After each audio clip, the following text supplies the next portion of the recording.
if you see some other country doing a major Bitcoin play, I think that is really a trigger point for greater adoption, because you can spend hours educating someone and hoping it sticks. But if you say, this is very valuable and those guys are buying a lot of it, I think that's more powerful than all of those hours. Hello, I am codyellingham, and this is the Transformation of Value podcast. In this episode, I talk with Samson Mow, former Chief Strategy Officer at Blockstream and current CEO at Jan3, focused on nation-state Bitcoin adoption, as well as developing the Aqua Bitcoin wallet. Samson is well known for advising various governments and heads of state about Bitcoin adoption, including in El Salvador with their plan to issue Bitcoin bonds. We discuss the game theory and approaches to nation-state Bitcoin adoption, including the Bitcoin mining and energy story, and how smaller countries like New Zealand can approach Bitcoin at both a grassroots and state level.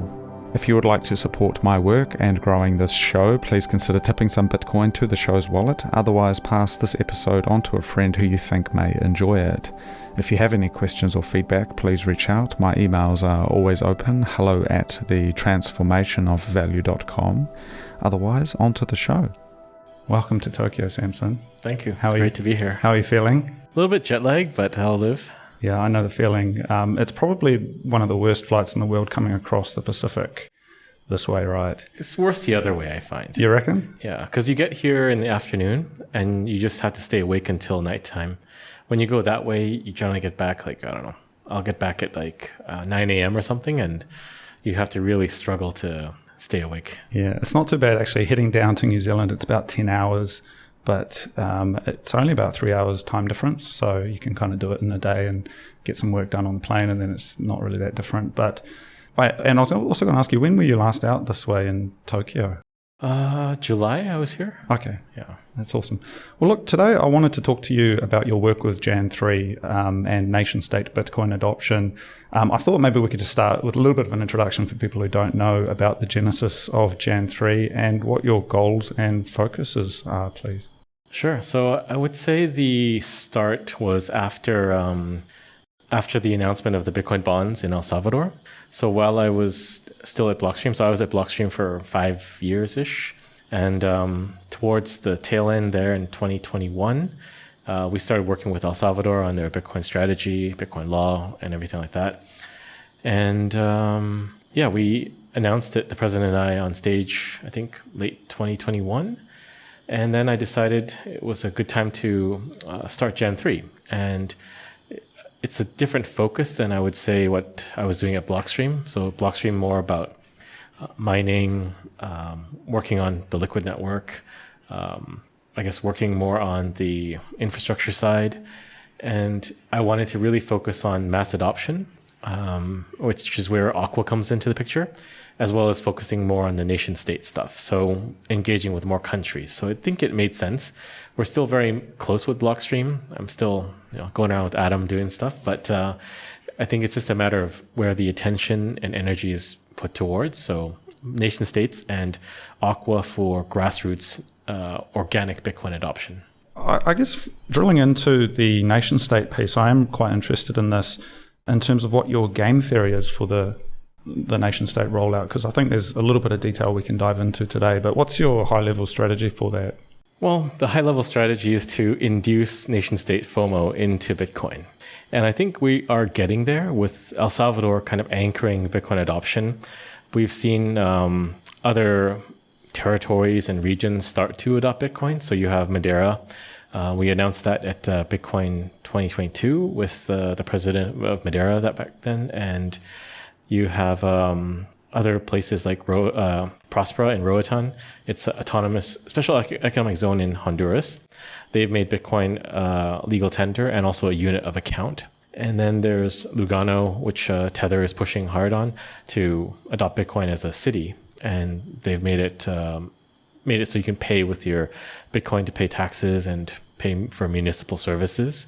And because in Switzerland, there's no capital gains tax on Bitcoin. So that's basically Bitcoin adoption at a city level. So there's a lot of stuff happening. And I think there will be more and more. It's just, it needs like a push to get the ball rolling down the hill. Yeah, I understand.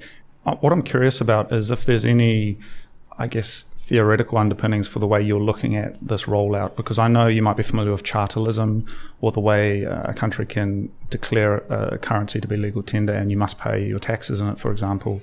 And that's a way of sort of bootstrapping currency adoption. And there's other kind of schools of thought. But do you have, say, a historical or sort of theoretical framework for how countries can kind of understand this from an economics perspective? Well, it's really tricky to make people understand Bitcoin because there is a lack of understanding of money itself. Yeah. And I think that has to do with a lot of people being born into a world of fiat money. So everyone that is born after 1971, they really have no idea about what sound money is. They've grown up in this world of fiat money printing and inflation, and in a lot of cases hyperinflation. So they just don't know anything else. So it's a doubly hard problem to solve because first you have to hope they understand money, and then second, teach them about Bitcoin. So I like the example of presenting Bitcoin as digital gold because there is more basis for understanding, commonality of understanding of hard money from that perspective.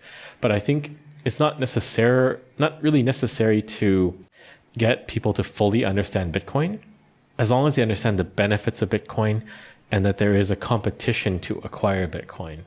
So we try not to get too much into the nuts and bolts of it. We don't go into a meeting with governments and say, hey, there's 21 million, it's sound money, and if you don't adopt it, you're going to have fun staying poor, or anything like that. We try to come at it from what are you interested in? Yeah. So as an example, we met with the president of Colombia, and he's interested in hitting emissions targets.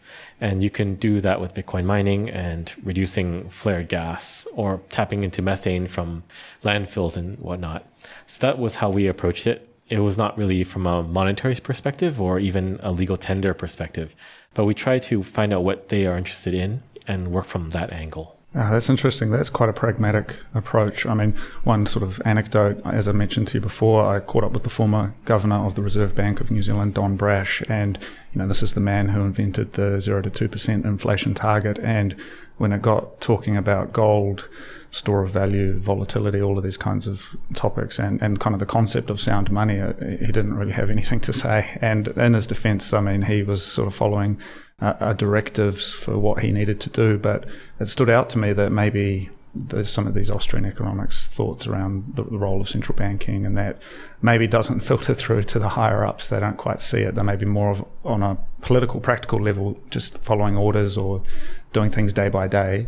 And so, but the kind of FOMO, it's quite, I guess, quite accessible and easy to see, right? Well, FOMO is the only certainty, right? If you see some other country doing a major Bitcoin play, I think that is really a trigger point for greater adoption, because you can spend hours educating someone and hoping it sticks. But if you say, this is very valuable and those guys are buying a lot of it, I think that's more powerful than all of those hours, right? And it's also a shorter path to reach that understanding of the need, if not the understanding of the whole thing. So I think the discourse happening in the US now between President Trump and previously the Bobby Kennedy, the presidential candidate, to create a strategic Bitcoin reserve is a very powerful shift in how countries and politicians perceive Bitcoin.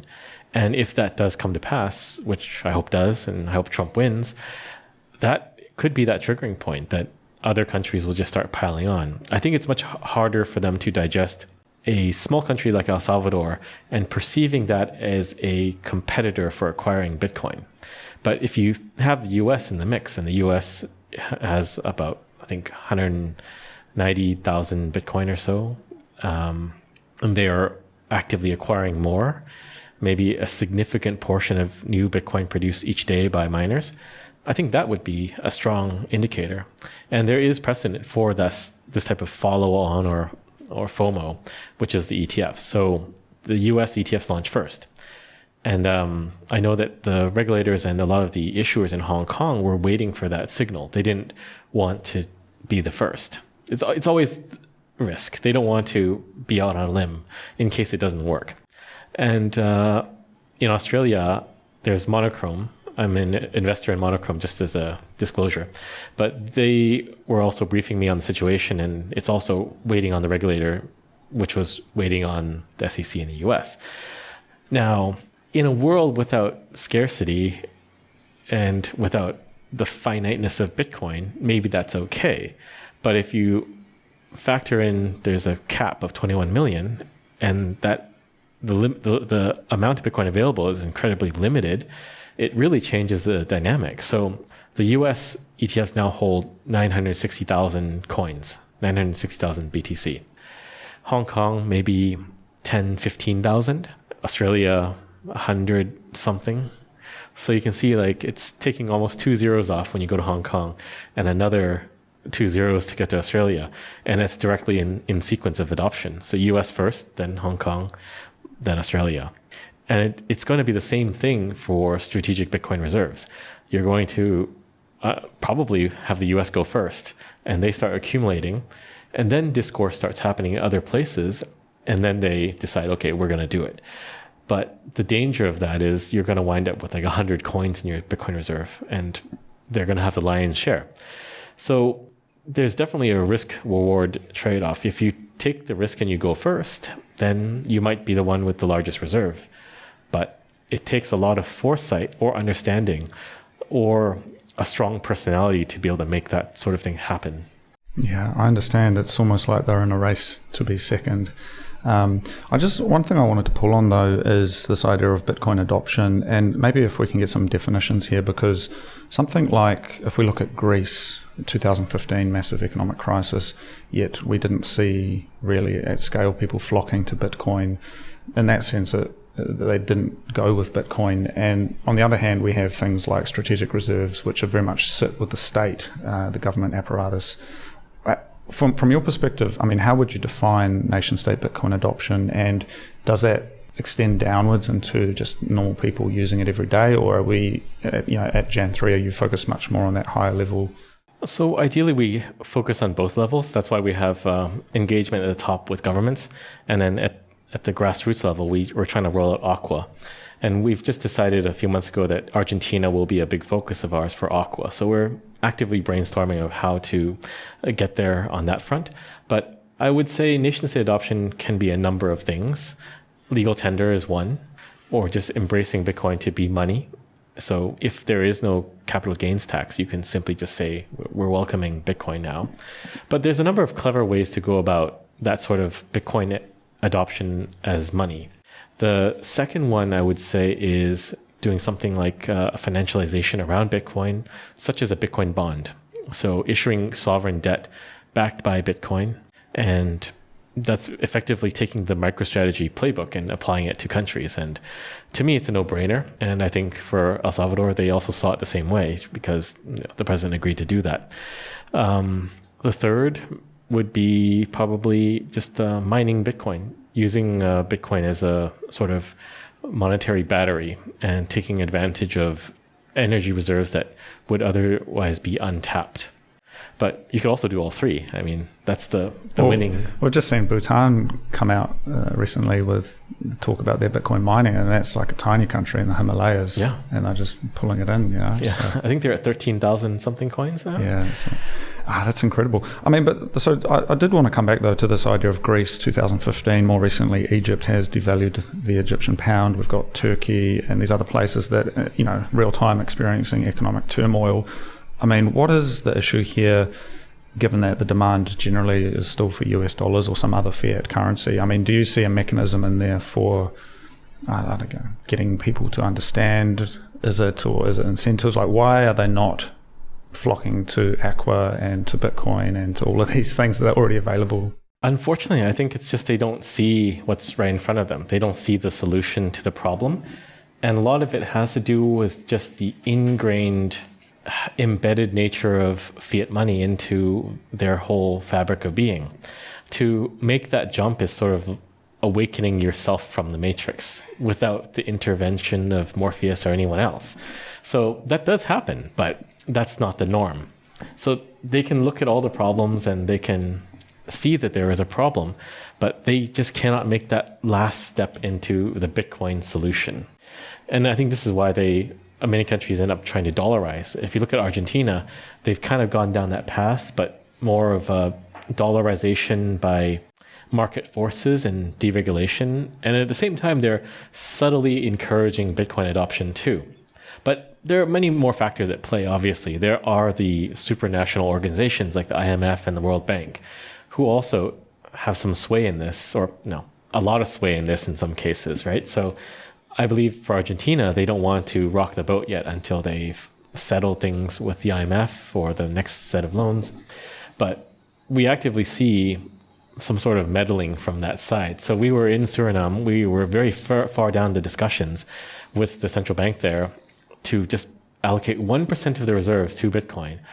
And we actually went there to meet with them, sat with them in a room.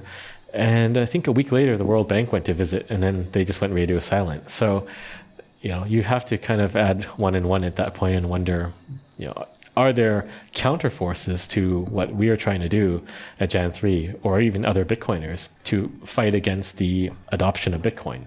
Yeah, well, what stood out to me, again, coming back to this interview I had with the governor of the Reserve Bank, former governor of the Reserve Bank, the emphasis that he put on the relationships. I read his book in preparation for the interview, and the amount of people he had met behind the scenes, whether it was Alan Greenspan, Milton Friedman, all of these people. And this is sort of from the older days, but it stood out to me that, it's a network of people. And even though we might have this technological solution, if you're not in the room with that echelon of society, yeah, sure, these international organizations can come in and sort of strong arm you. And I think those relationships maybe are starting to form. We've got more and more high-profile Bitcoin business owners, politicians coming out now as well, but still it's a very small drop in the bucket compared to the forces at play, which maybe we're a bit naive about potentially in terms of how the world works. I'm not sure, but yeah, what happens behind closed doors. Yeah, but I understand the frustration. Like, for a lot of Bitcoiners, we see the solution and it's so obvious. But I think another dimension to it is you'd have to basically admit everything is a failure to make that jump to Bitcoin, right? So if you're, the president of Turkey or the central bank of Turkey, to do that, you kind of have to admit defeat, right? To make that full leap into a Bitcoin standard. This is why when we engage with central banks, we propose something modest, like just put 1% into Bitcoin. If you think there's a 1% chance Bitcoin will become the reserve asset of the world or the money of the future, then you should allocate 1% to Bitcoin. And so far, we haven't seen it yet, but I think that's a reasonable, cautious way for them to dip their toes into Bitcoin. And once they start to get into it, I believe they will keep on going, because once your eyes have been opened, you can't really close them again to the potential of Bitcoin to fix so many things. Absolutely. And I think, Samson, you and I both understand the challenges that larger countries face, whether it's Japan or the United States, Canada, different places like this have many layers of bureaucratic institutions. However, I'm really interested, coming from a New Zealand perspective, what the opportunities are for smaller nations. And I know you've done a bit of work. You mentioned Suriname and obviously El Salvador, which generally, we're talking a certain size of country here. Do you think there's more opportunity with the small players to get them on board? Well, I would say necessity is the mother of all Bitcoin adoption. So smaller countries have a necessity. So if you look at El Salvador, it was the murder capital of the world. Not many people knew where it was. I'll admit, when I first heard of El Salvador, I had to look it up. Where's El Salvador, right? So, it is an opportunity for them to effectively rebrand themselves and rebuild. So I think that is the necessity there. For Bhutan, I think they were just lucky that they had hydropower, and somehow someone got them to start mining. Do you know who got them in on that idea? I think it was... I don't know for sure, but I'm pretty sure it's either Bitdeer or Bitmain. They're quite close. But I think from there, they started getting a little bit of Bitcoin, then they started to see, okay, it's working. And plus, you have all this excess energy and nothing to do with it. So let's keep going. So they just keep building on that. And, eventually, years later, the news comes out, oh, we have 13,000, fourth largest holder of Bitcoin amongst countries. And, they're in a very fortuitous position. But generally, it's the smaller nation states that are more agile. The larger the country is, the harder it is to do anything because of that bureaucracy that you're talking about. And it's not just bureaucracy, it's just the mindset of people that are entrenched in the system, the deep state, or the machinery. They're just blind to the opportunity. Maybe it's because it's too good to be true, right? If you look at Canada, we could have been Bhutan, but we're not. So we just sell energy to the US at a discount instead of mining Bitcoin. And there's just so much hydroelectric potential in Canada. You could fit probably 3 full Bitcoin networks in Canada just by itself. And that's with existing infrastructure. So it's just being wasted when Canada could have been a Bitcoin mining powerhouse, but they just don't want to. Yeah, well, again, coming back to the New Zealand story, so as we've talked about before, I do see opportunities there for a couple of reasons. As you may know, New Zealand's banking system is primarily Australian-based, so we lack sovereignty in that regard. And so the major commercial banks are mostly Australian. Secondly, it's an island nation, so we kind of have to do it ourselves in a lot of cases. And the Bitcoin community, it's pretty incredible. It's kind of peppered throughout society. I mean, we've got people that I know personally in government. We've got people in high levels of business who are involved in Bitcoin.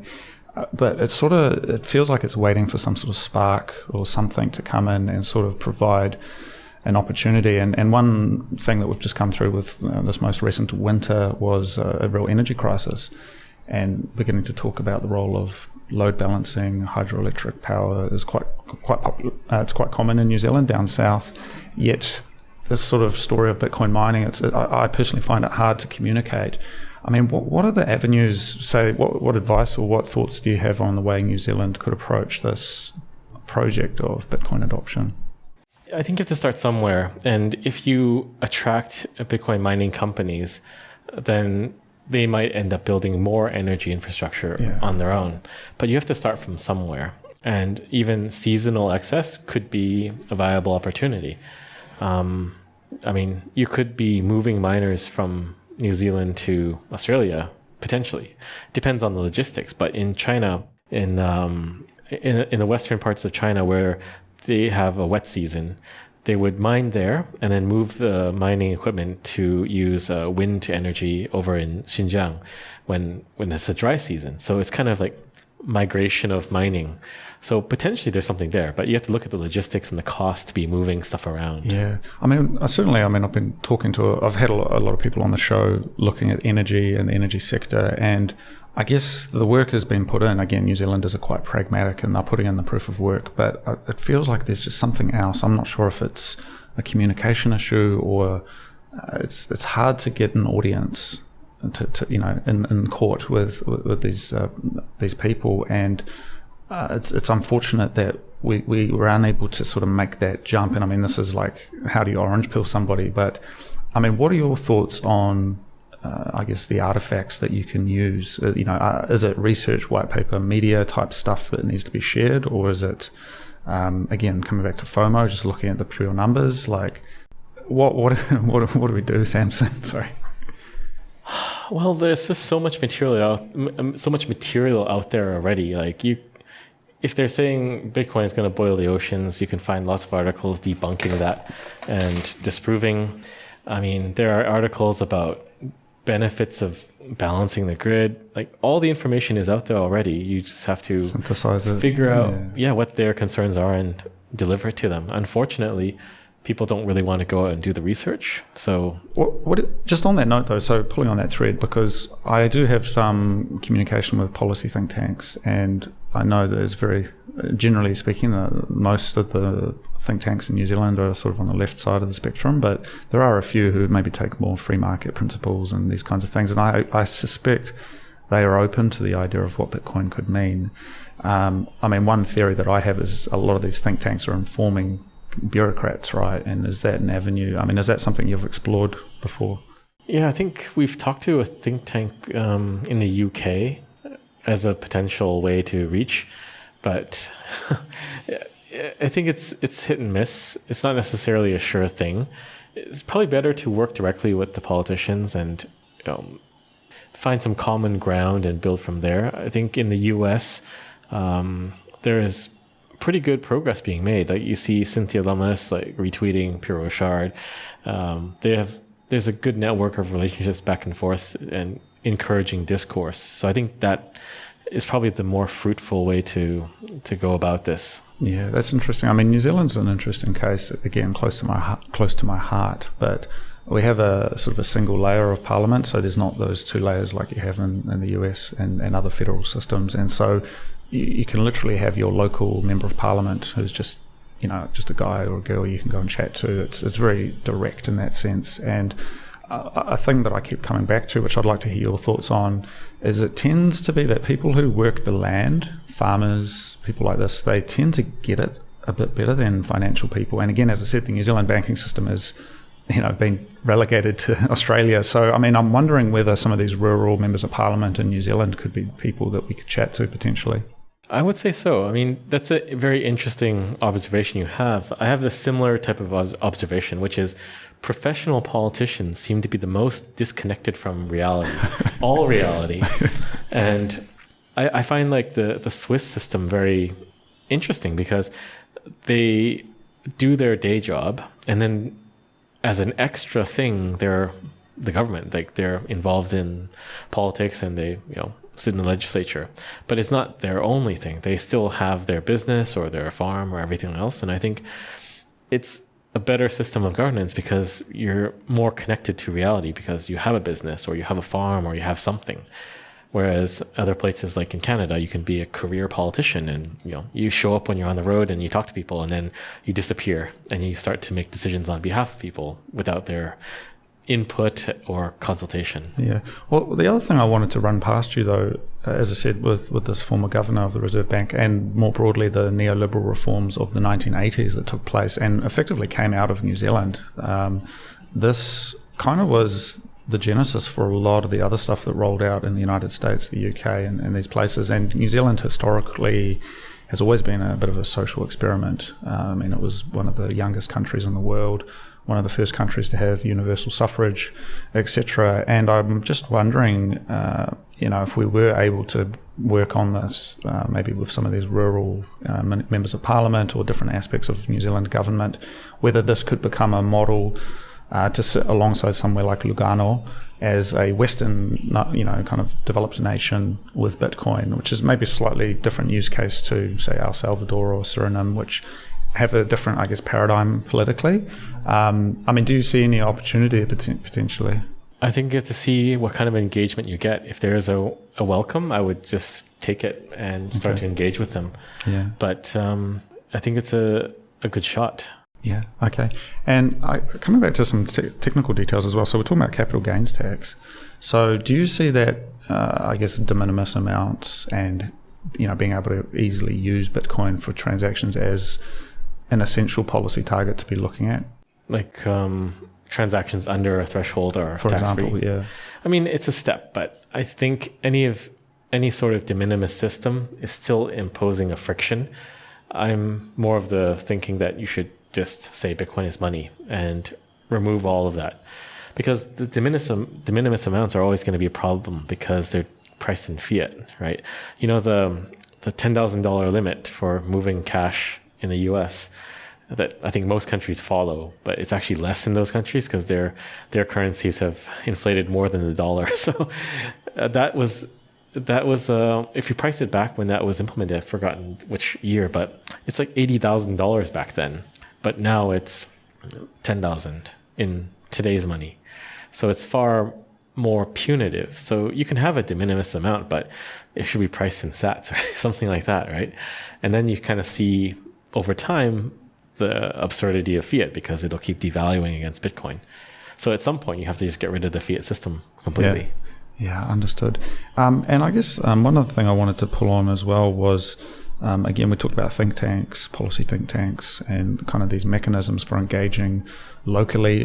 New Zealand, again, in our situation, it's an island country, and it tends to come off best when it's from within the country. Do you see a role for something like the Bitcoin Policy Institute or the Australian Bitcoin Industry Body? I know they have a similar one in the UK. These kinds of official affiliations, associations. Do you see something like that being an essential part of rolling out Bitcoin or interfacing with government in regards to Bitcoin? I would say so, because I think the politicians and the people in government, they kind of respect that. Like it sounds official, Bitcoin policy, business card, something. Whereas if it's just, your name on a piece of paper, you don't get the respect. So organization in that regard definitely has a big pull in credibility and just attraction to the government. Yeah, I understand. And coming back to Jan 3 as well, could you elucidate on what your business model is at Jan 3? I mean, what keeps your organization going? So the main focus is on Aqua. So the revenue generator is selling Bitcoin through Aqua, through our integrations and partners, and also for swapping back between USDT and Bitcoin, and also from Bitcoin to layer 2 Bitcoin, like Liquid and Lightning. So it's a similar model to, like, say, Strike or any other Bitcoin wallet, except for it's self-custodial. So you have your own keys and your funds are always in your own control. Yeah. So that's the main, I guess, driver for keeping things going, with your team and that at the moment? Okay. For now. But later, maybe Bitcoin bonds. We can take some basis points off of a Bitcoin bond issuance. That would be a pretty good business model. So you've got the Bitcoin bond system in El Salvador. Right. But I don't think it's like we cannot take basis points off of that issuance at this point. So I think they'll just be doing it directly. But if we're working with, say, Colombia to do it, we could present that we will help you to structure and design this thing. And then Jan 3 would take some basis points. I see. And have you been able to roll out a Bitcoin bond system to anywhere else? We've been in discussion with a number of governments. So far, nothing yet, but maybe it'll be suddenly all at once. Yeah, gradually, then suddenly. Interesting. And I guess in terms of your team as well, I mean, there's a kind of financial products and a degree of economics. I mean, you've got expertise, you've got people who can help structure these things and build them out on a legal basis, etc. Yeah, the challenge there is, like, the legal framework would differ from country to country depending on which jurisdiction they're issuing from. But, it's something we can work around and help them with. Yeah, and you've identified a few different countries that you're interested in and that you've already had conversations with. I mean, what are you seeing as the commonality between countries that are kind of hot leads that you can follow? Is there certain aspects or attributes that you're looking for? I think it depends on which dimension of Bitcoin adoption we're talking about. So if you're talking about legal tender or just adoption of Bitcoin as money, there are a number of countries that could be low-hanging fruit for that adoption. So Panama is one without a central bank. They recently had a change in leadership, so we kind of have to start over. But that is a simple one. They just have to say, Bitcoin can be used in Panama because they just use $1 or they use whatever right now. There is precedent in other places to simply pass an executive order that says you can use Bitcoin as money. So Suriname is one such example. They use the dollar and the euro alongside their own SRD, Suriname dollar. But the dollar and the euro are able to be used as currency through executive orders. So all they would have to do is say, here's an executive order saying Bitcoin can be used for payment. And you don't even need to say Bitcoin is money. Just say it's a foreign currency because it is the currency of El Salvador. It's just like the dollar is the currency of the US. So it's a very straightforward process. You just need the right person. And I think Maya is now running for president of Suriname. So I wish her luck and I hope she wins. Then we can take it forward. Guatemala is another interesting one too. A very low-hanging fruit. They already have a law called divisas, which is just saying you can use foreign currencies. So they don't even need to pass a law. They just have to interpret the existing law. Either the regulator or the president could simply say, Bitcoin is a foreign currency and it's usable in Guatemala through this pre-existing law. Yeah. And I mean, you've got the C4 Central America for the various countries there that have, I think, some sort of trade block. Do you see maybe opportunities there where, say, El Salvador is on Bitcoin, neighboring countries, other parts of Latin America can start developing supply chains and kind of integrations with Bitcoin, or potentially early days? Potentially early days. Yeah. And coming back, you mentioned with Aqua, you have the USDT integration there. I guess certainly some people have concerns around what this means. We've got stable coins involved. Is there the opportunity to roll out something like stable sats? Or, what are your thoughts on the relationship between stable coins and Bitcoin? I think stablecoins are a very good on-ramp to Bitcoin. So as you're saying before, the countries that have monetary problems, they don't seem to understand Bitcoin, but they can understand the dollar. And it's sort of a fractal. It's replicated at the individual level. So let's just take Argentina, for example. They're basically dollarized, right? Like realistically, it's dollarized already, right? Like the average person is not saving in Argentinian pesos. They're saving in dollars, and you have a network of people exchanging, and Tether is dominant there. And also the rest of LATAM.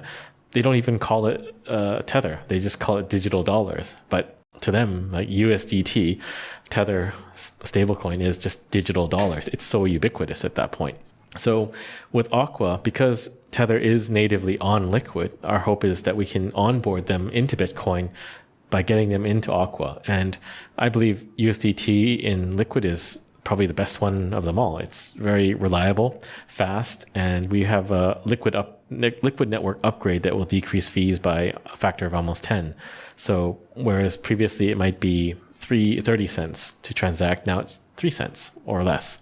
So I think that will be the start of more adoption of liquid Tether. And I think it's better for everyone else because they're largely using Binance as their bank. So they're keeping Tether in Binance. It's not self-custody, and there is a risk there. So if we can get them into Liquid, they're not using Binance as a bank. They are not using Tron, which they need to buy Tron to transact. And they're not using Ethereum, where they also need to buy Ethereum to transact it. They're just using Bitcoin in Liquid, LBTC, to transact. And we actually have a feature now. We support native Tether transactions in Aqua. So if you're some guy in Argentina and I send you 100 USDT and you need to pay someone else, you just pay the network fee in USDT itself on Liquid. So there is no need to get Bitcoin at that point to transact, which removes another layer of friction. So I think as we start pushing more aggressively into LATAM with Aqua, we'll start to see more and more adoption. But the key thing is the design of Aqua. At the very top, you see the Bitcoin price, and you see Bitcoin as a savings account. And then their spending account is Layer 2 and Tether. So conceptually, we hope people understand by using Aqua, I can save in Bitcoin. And moving your USDT into the savings account is just a quick swap in Aqua. And then boom, now you have Bitcoin.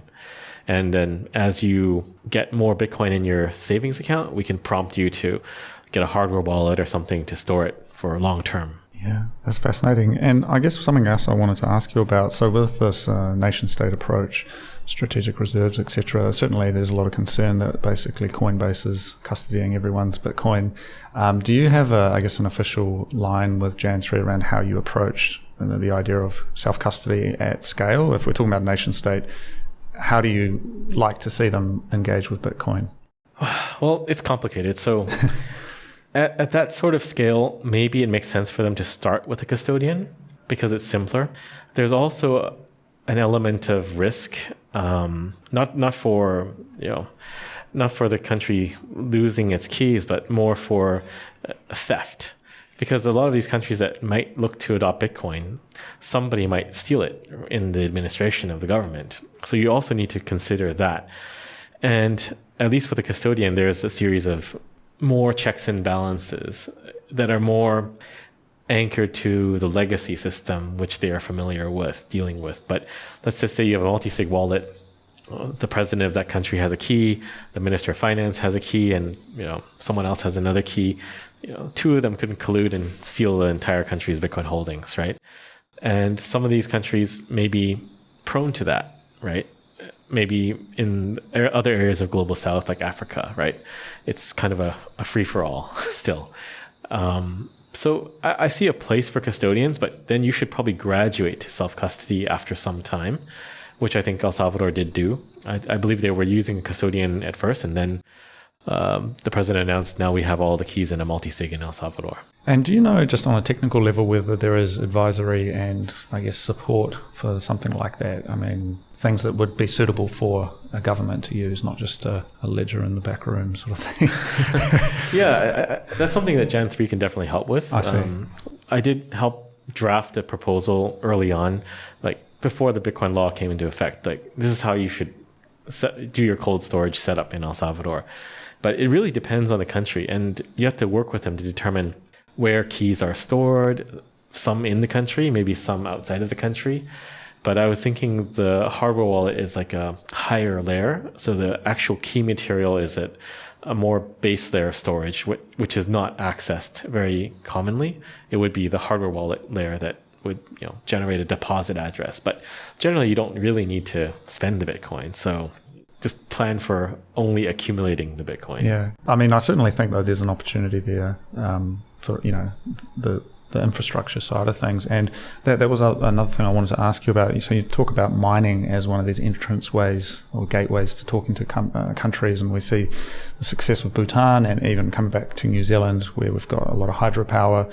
I mean, is this something Jan 3 is able to help with in terms of, I guess, high-level documentation, understanding of what mining could mean for a country, etc.? Or it depends on who we're talking to. So we did have some discussions with a governor in Indonesia, I think 2 years ago now, when he was interested in Bitcoin. We did a talk at the Miami conference, but since then he's moved to private sector. So there's always a lot of shifting around. So people move around, yeah. Yeah, sometimes we get very far in discussions and the government is ousted, and then other times people move on. But it's just the ever-changing landscape we have to be on top of. But we do try to talk about mining as an opportunity. And I think another pretty good advocate in the space is Marathon. So they've worked with, I believe, Kenya to implement some mining strategies too. But we engage on the mining front if we're asked about it, but that's not our